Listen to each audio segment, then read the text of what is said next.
प्रकार के जो ग्रंथ पुस्तक देखते हैं वह सब ऋषियों ने वेद से ही लिया और हमारे सभी के लिए, मनुष्य मात्र के लिए उन्होंने सरलतम रूप में नाना प्रकार की ग्रंथों को बना करके हमारे सामने प्रस्तुत किया। इसलिए हम लोग ऋषि ऋण से भी बंधे हुए हैं। आगे देव ऋण। देव ऋण जो हमेशा हमें दे रहा है,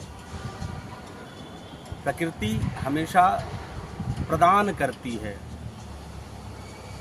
सूर्य है, हमें हमेशा प्रकाश दे रहा है। भूमि है जिसमें हम वास करते हैं और उसके पश्चात नाना प्रकार के फल फूल इत्यादि हमें ये प्रदान करते हैं। वायु है, अनवरत बह रही है। नदियां हैं, अनवरत बह रही हैं। जो जल हम लोग पान करते हैं जिससे हमारी रक्षा है, आप सभी सुनते हैं जल ही जीवन है। तो वो जल प्रकृति का है जो अनवरत हमें प्रदान कर रही है। पेड़ हैं, पौधे हैं, ये सुंदर दिव्य वातावरण है। ऋतु है, ठंडी में ठंड का आनंद लेते हैं, गर्मी में गर्म मौसम का आनंद लेते हैं, वर्षा में वर्षा का आनंद लेते हैं। और उस वर्षा से, उस वृष्टि से ही हमारा जीवन पालन पोषण भरण पोषण होता है, क्योंकि उस वर्षा के जल से ही ये नाना प्रकार के अन्न उत्पन्न होते हैं।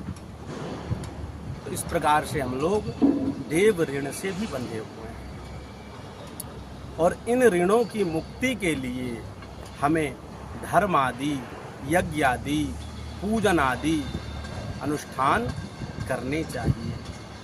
शास्त्र कहता है कि जब हम यज्ञ करते हैं तो यज्ञ में पितरों से संबंधित भी हम कार्य करते हैं, जिसे हम नांदी श्राद्ध कहते हैं। उसमें हम पितरों का आवाहन करते हैं, उनका पूजन करते हैं और वह बड़े प्रसन्न होकर के कि हमारे कुल में ऐसे पुत्र और पौत्र हुए जो इतने बड़े महारुद्र यज्ञ इत्यादि को संपन्न करा रहे हैं, और वो प्रसन्न होकर के हमें मंगल आशीर्वाद प्रदान करते हैं।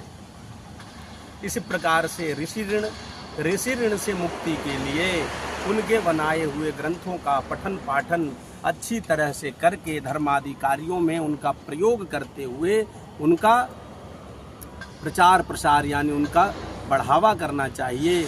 आगे शिष्य प्रशिष्यों को प्रदान करना चाहिए। पठन पाठन के माध्यम से